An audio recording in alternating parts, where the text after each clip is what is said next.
Welcome to Ask Dr. Mingle, the Q&A series answering your questions about quality programs and the transition to value-based care. I'm Kyle Breckel. I'm a digital marketing specialist here at Mingle Health, and I'll be hosting this episode along with Dr. Dan Mingle, founder and CEO of Mingle Health. Good morning, Dr. Mingle. Good morning, Kyle, and good day to all of you tuning in. It's great to see you again.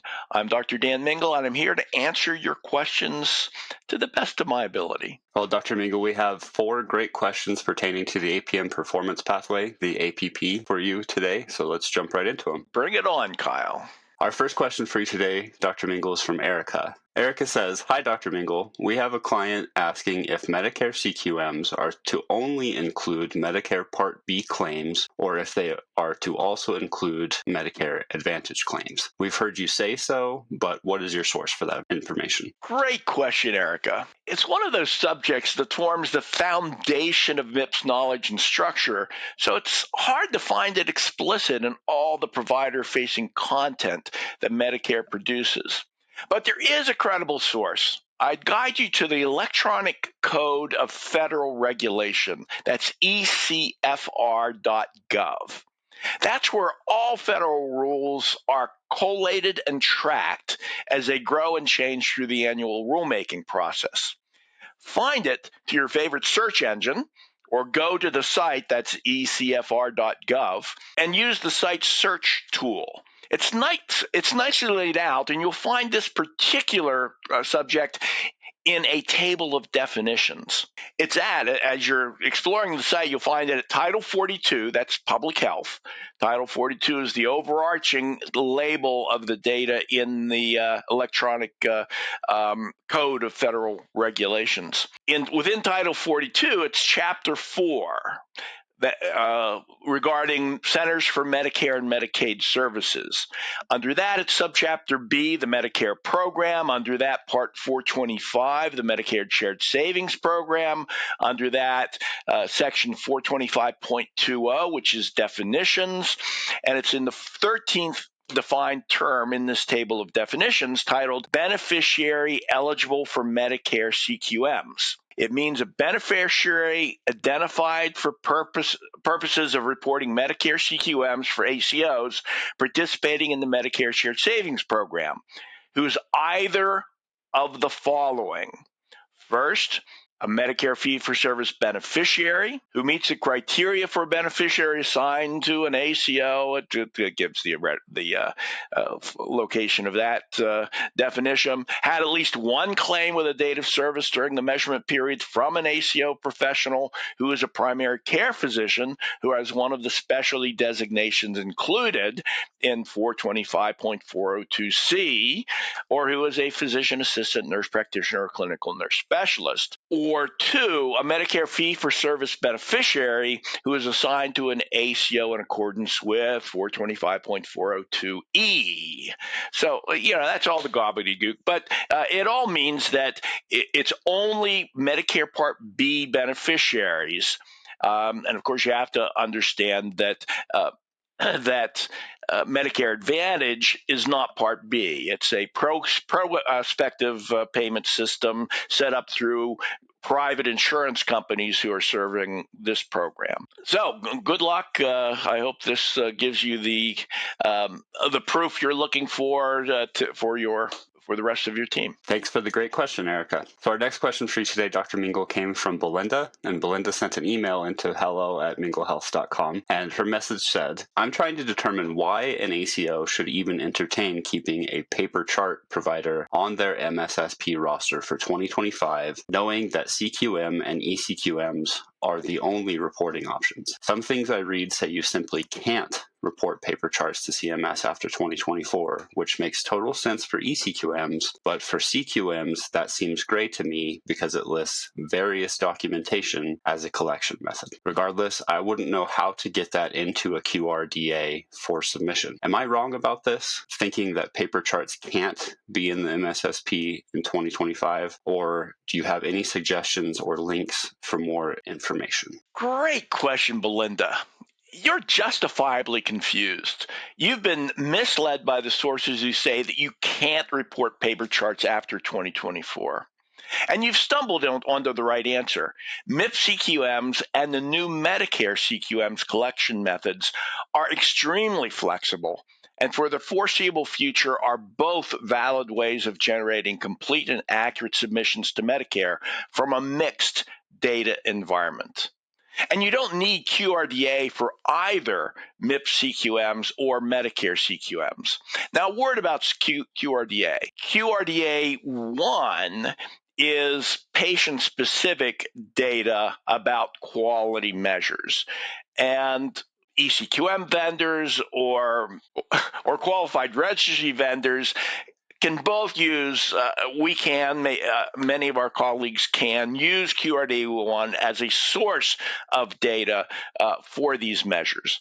QRDA3 is the automated output of certified electronic health record technology, that's CEHRT, that a practice or provider can submit themselves to Medicare to report ECQMs. QRDA3 is de-identified data, so there's no patient identifiers in that set.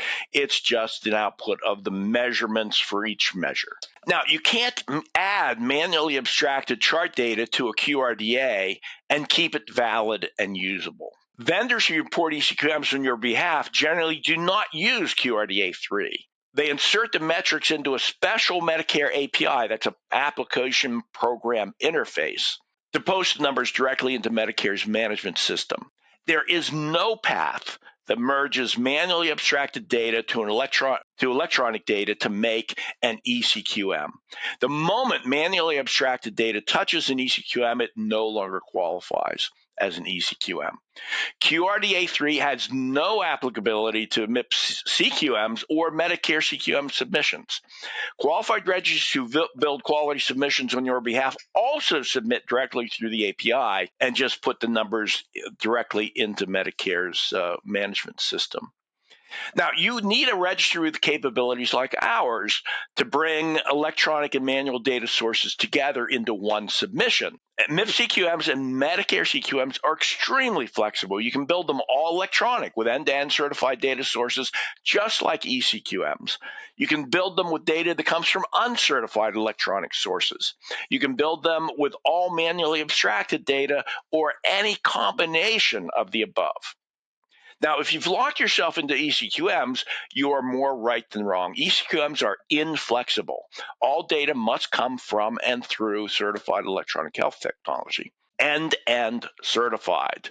Now, there's one exception in the flow. The final submission to Medicare can be made by a non-certified entity, typically the practice themselves or a qualified registry vendor. But neither the practice nor the qualified registry vendor can alter the contents of the QRDA3, which must be calculated from and by certified sources. Now, even with ECQMs, there is a path to a valid submission for an ACO that has participants on paper. Now, that's the tactical use of the data completeness requirement. For 2024 and 2025 performance years, the data completeness requirement is 75%. That means that your submission to Medicare needs only include 75% of the eligible patients or visits for the measures. You can thrive in an APP reporting process as long as your clinical volume on paper charts does not exceed 25% of your total volume. Now, don't expect the data completeness requirement to stay at 75%. Expect it to gradually go up. I don't expect it to ever be at 100%. In all the years on PQRS, it was at 80%. That is the physician quality reporting system, which preceded the MIPS system. Of course, it's not a trivial matter to measure your data completeness. The ECQM process assumes 100% data completeness and simply doesn't have the data access to the data to calculate data completeness. A good registry can and will calculate data completeness with methodology that will survive Medicare audit. Now, both MIPS CQMs and the new Medicare CQMs are, as I said, fully flexible. The data has to be right, but it can come from any conceivable source. Some qualified registries may restrict their data sources to electronic only. That might lead to a mistaken view that registries can't use manual data. At Mingle, we have set up since the beginning to use data from nearly any form and format our clients can generate.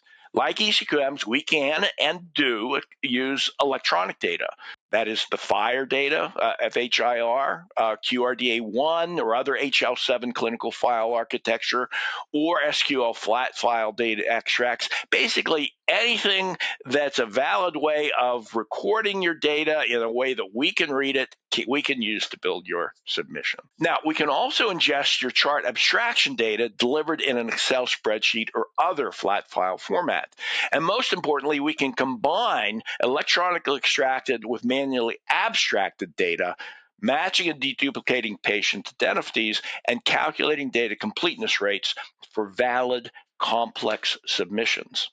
So you don't have to jettison your practices that are still on paper charts. And I don't see that day coming anytime in the near future. I think some critical elements of your local healthcare system are still on paper. And I think it's still possible to provide great care documented on paper. I think it's possible to measure the quality without global use of certified electronic health record technology. The three measures currently in the APP can be abstracted, especially in the Medicare CQM style. Medicare CQMs restricts the denominator to just Medicare patients, which significantly reduces the number of patients in the typical denominator. With the depression measure by far being the most difficult to extract, both for reasons of the global patient eligibility, nearly every patient you see is eligible for the depression measure, and the broad and somewhat subjective category of addressing depression when screening is positive. Those both make this a complex and more difficult, but clearly not impossible measure to calculate. There's also an issue that Medicare has eliminated, starting with a 2025 performance year, the 50 or 75%, depending on the structure of your ACO, threshold of required CEHRT use in the ACO. That number goes to 100% starting in 2025. But 100% is not accurate. It still has all of the forgiveness built into the promoting interoperability performance category. So small practices, non-patient facing practices, facility-based practices are still eligible for automatic reweighting of the PI category, of the promoting interoperability category, and are exceptions to that 100% CEHRT requirement for ACOs. I think it's going to progressively get harder both to be without certified EHR technology and to comply with quality measurement requirements. I think you should have your own digital strategy that maps your route for each of your practices to be on certified electronic health record technology. The data completeness threshold is going to go up. The three measures currently required for the APM Performance Pathway will change. There will certainly be different measures in the future and possibly more than three required.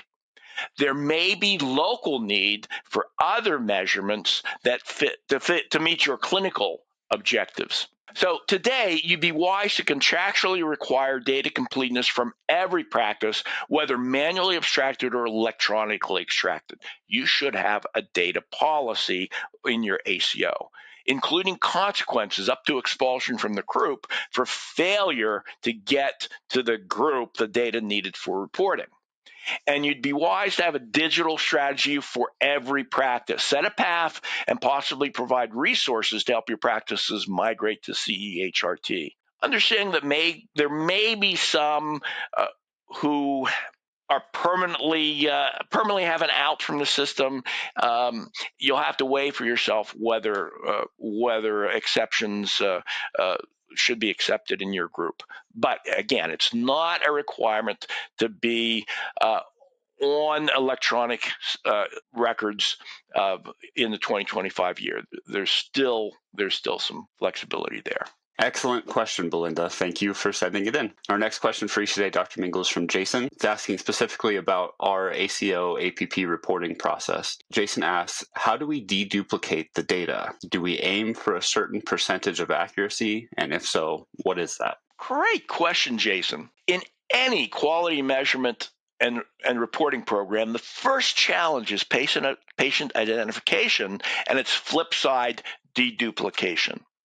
It would be great to get a reliable medical record number from all of our clients about each of their patients. You'd be surprised at how difficult that task proves to be. It seems that even in rather simple, unified local health systems, there are multiple codes in existence that each uniquely identifies patients. Without a deep, intimate knowledge of the variety of information systems in use, it's hard to settle on and deliver a unifying identifier. In the simple environment of MIPS reporting, where submissions are on behalf of individual providers or single entity group practices, only about half of our clients are able to send a reliable identifier. In the much more complex ACO environment, it's nearly impossible, short of enormous investments of time, effort, and money, to implement and maintain an enterprise master patient index, which is the gold standard for getting a unifying identifier for all of the patients in a complex environment. Now, ultimately, you should be thinking about using the same process that measures your quality that gives you decision support. And when you're at that point that you'll use your quality data clinically, you should build a highly reliable system. I'd want something better than what you generate for a quality measurement if I were going to order medications, make other clinical orders on the system, on the data that's in these measurements. Now, it's possible to build a Six Sigma patient identification system, and we'd be delighted to help build that process and that reporting process based on it with you. But our healthcare system currently works at an overall roughly 2.7 Sigma error rate. That means there's about 111,000 errors for every 1 million clinical actions. And Medicare's QPP quality measurement system for either MIPS or the new APP tolerates about the same or slightly lower error level. And we have found that using first name, last name, and date of birth almost universally gives us the precision and patient identification and deduplication that Medicare requires. Now, if you need higher precision than that, either because the variation in your system is greater than average, or you want to be using your data more reliably in the clinical sense, we can customize your system to use other available identifiers. I'd recommend, short of the expense and effort to put in an Enterprise Master Patient Index, it's EMPI, insurance numbers are credible next step. That is, for each patient, you'd want to deliver insurance numbers for each insurance they've recently had, including Medicare. And we can use this to help us to identify a more reliable rate. Now, if you install and maintain an Enterprise Master Patient Index, we'd love to build that into your data flow to us, but you don't need that level of expense and maintenance to satisfy Medicare. We found that with simple manipulations that we can do of first name, last name, and date of birth, we get to a level of precision that defines your performance out to the second decimal place in percentile rankings, which is the limit of Medicare's precision in this process, which compares performance from practice to practice nationwide and compares your performance to yourself over subsequent years. And this approach will pass audit and has been passing audit, both those that Medicare requires us to perform on your submissions before they go in, and those that Medicare requires directly from you to check our work after the fact. So, great question, Jason. I hope this answers it for you. Thank you, Jason. And our final question for you today, Dr. Mingle, is also from Jason. What types of data are collected for each of the 3 APP clinical measures? For example, what is being extracted for the follow-up part of the depression screening? There are, of course, 3 measures currently required for the APP. Our submissions are typically built from separate analyses of denominator and numerator data. Now, there are other ways to build these, and we may find with you that there's a better way to structure your submission, but it typically works great with this approach. Denominator eligibility is determined from claims data. Claims data always contains name, date of birth, diagnosis codes, and service codes. That data set nicely and accurately defines the denominator for each of the 3 APP measures and pretty much every other measure we may need or want to do with you. For the diabetes hemoglobin A1C measure, we need A1C data, which nearly always exists as a number in your EHR accessible to simple data query tools. The exception to that is numbers you might receive through a fax system or a document and you may not have the process that takes those numbers and puts them into the database. For the hypertension measure, blood pressure control, blood pressure nearly always exists as 2 numbers in every data system. A systolic and diastolic number are each associated with the dates that they were done. They're recorded in your EHR database and accessible likewise to simple data query tools. Now, data for depression measure is a bit more of a challenge, as you've suggested, and we may need to get creative with you to satisfy the depression measure. Now, if you're setting up your system new, I'd set up whatever you use for depression screening as an orderable and resultable test. That means we can recognize its existence and its results electronically. And I would set up the variety of actions you might take on a positive screen as orderable items. The existence of those orders then satisfy the second part of the depression measure, requiring action on positive screens. Now, failing either or both of these configuration steps requires chart abstraction to correctly characterize your performance. And a more complex electronic search can satisfy that action on positive choice. We can and do often search for medications. We search the meds list for an antidepressant. We search referral orders for behavioral health referral or next visit order for a reevaluation visit. Anything else you might choose to do to manage that positive screen. So there are some easy ways and some hard ways to do this, but it can be satisfied in every organization somehow, and we're looking forward to the opportunity to problem solve that with you. Thanks for the great questions, Jason. Yeah, thank you, Jason, and thank you, Erica and Belinda as well. And thank you, Dr. Mingle, for sharing your insight with us today. Thanks for all the great questions. I want to be helpful, and I want this to be useful to you. Don't hesitate to correct or supplement my answers. Share your experiences. Ask your questions. We can be smarter together.